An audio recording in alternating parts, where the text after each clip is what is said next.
A toda nuestra audiencia de Consultor Salud les damos una vez más la bienvenida. Hoy me acompaña uno de los invitados internacionales al Congreso Nacional de Salud, el doctor Alejandro González Arreola. Doctor, bienvenido. No, por el contrario, gracias por la invitación. El doctor González hizo una intervención sobre las reformas y el sistema de salud mexicano y queremos hablar un poquito más sobre esto. Entonces, doctor González, de manera muy breve, para los que no conocen el sistema mexicano, ¿cuál es la situación actual? En su origen, el sistema mexicano estaba pensado bajo una lógica en la cual tú podías acceder a la salud si tenías un empleo formal, el modelo llamado modelo de Bismarck, en donde una vez que se registraba la nómina, tú tenías el derecho a tener salud porque podían descontarte, ¿no? parte de tus ingresos. Y el tema en México, y el gran reto es que debido a una serie de problemas económicos, más de la mitad de la población ya no tenía un empleo formal. Y entonces más de la mitad de la población ya no tenía cobertura contributiva. Y buena parte de las reformas que se empezaron a implementar a partir del año 2003-2004 fueron para saber qué íbamos a hacer con ese otro 50% de la población que simple y sencillamente no estaba asegurada, ¿no? Y esa es la situación, más o menos. Bueno, en este momento, ¿qué tipo de percepción tienen los ciudadanos mexicanos con relación a las coberturas, al acceso, la calidad y por supuesto los resultados en salud? Sí, cuando tienes un contexto económico adverso, donde tu país no crece, donde los niveles de formalidad son bajos, no te queda de otra más que pensar fuera de la caja para saber cómo puedes revertir las inequidades. Imagínate cuando hay muchas personas que sí tienen cobertura y otras que no, la inequidad es enorme. Entonces la percepción generalizada hasta inicios de los 2000 era que era un sistema increíblemente inequitativo, desigual y que perpetuaba, ¿sí?, los desequilibrios y las diferencias de manera estructural con mexicanos y mexicanas de primera, ¿no?, que sí tenían acceso, y mexicanas y mexicanos de segunda. Es decir, estructuraba el propio sistema, ¿sí?, por clase social casi, ¿no? Y eso era inadmisible. Entonces esa es la percepción. Y las reformas lo que buscaron justamente es revertir esa situación al brindar servicios de salud de manera no contributiva a las otras personas que estaban fuera del sistema. Se buscó a través de lo que le llamamos el seguro popular, que es crear una bolsa de presupuesto público para darles este servicio en el punto de entrega a las personas sin necesidad de que exista un prepago de parte de ellas y con un pequeño pospago. Obviamente, atender a 50 millones de personas en un periodo corto de tiempo, con problemas estructurales de financiamiento, es prácticamente imposible.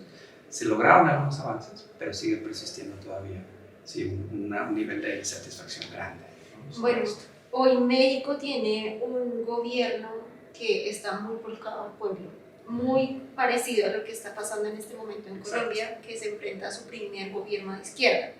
Entonces, en esa proyección de reformas que nos mostró en su conferencia, que han sido muchísimas, vale la pena acotar, en las últimas que se han hecho, en su criterio como experto, ¿cuáles son las más importantes?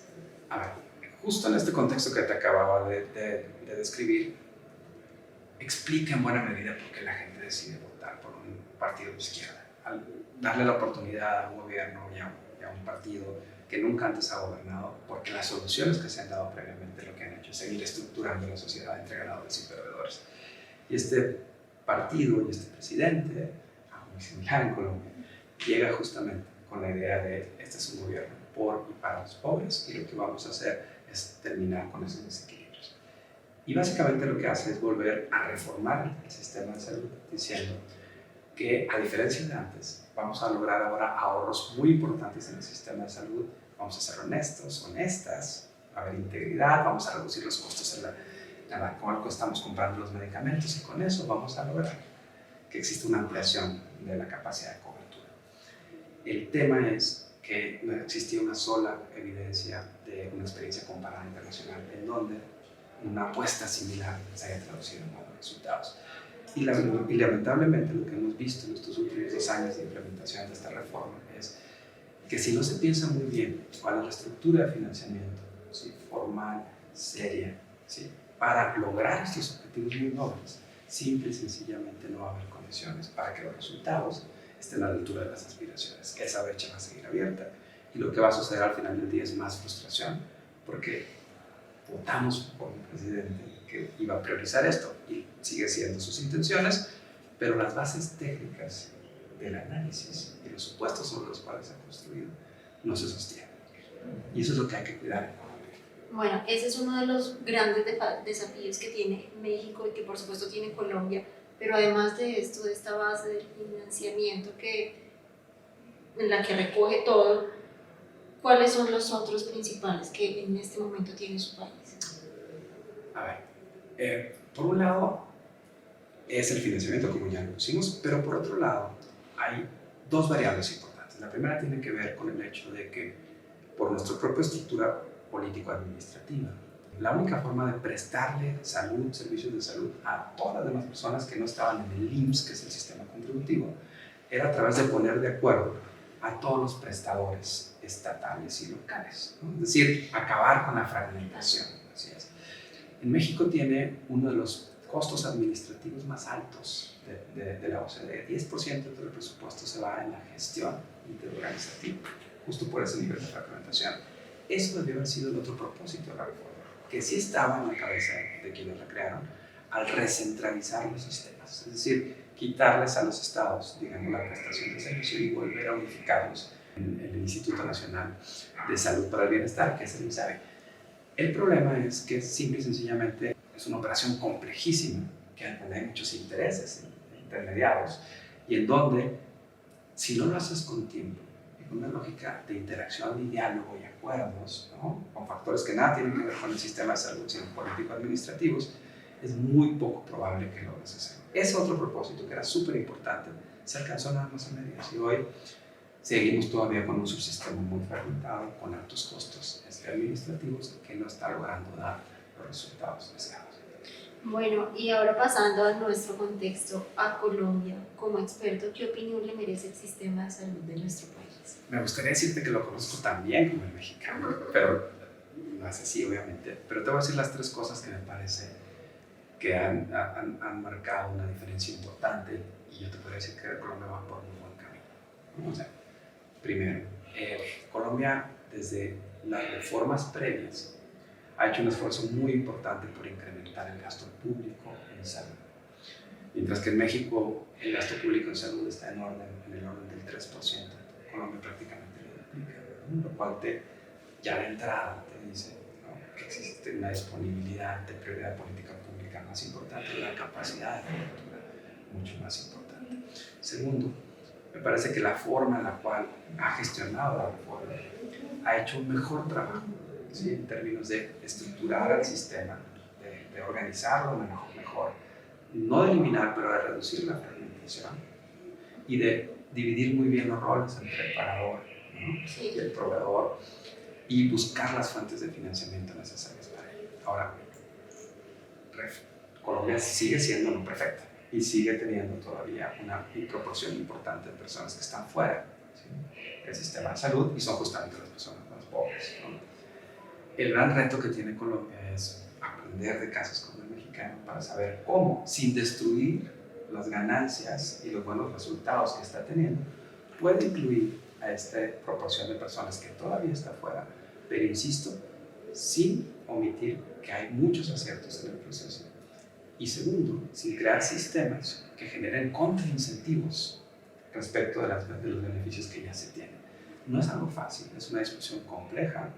Tiene que realmente entender mucho sobre las experiencias internacionales y encontrar el fine-tuning, digamos, esa ecualización dentro de todas las posibilidades para ver cuál es el balance correcto necesario para eso. Pero esta discusión no puede ni debe estar desvinculada de la reforma fiscal en curso. O sea, son dos cosas súper importantes que tienen que ir de la mano. Por ponerte un ejemplo, una cosa que se está discutiendo en Colombia, que son los impuestos a las bebidas azucaradas, Sí.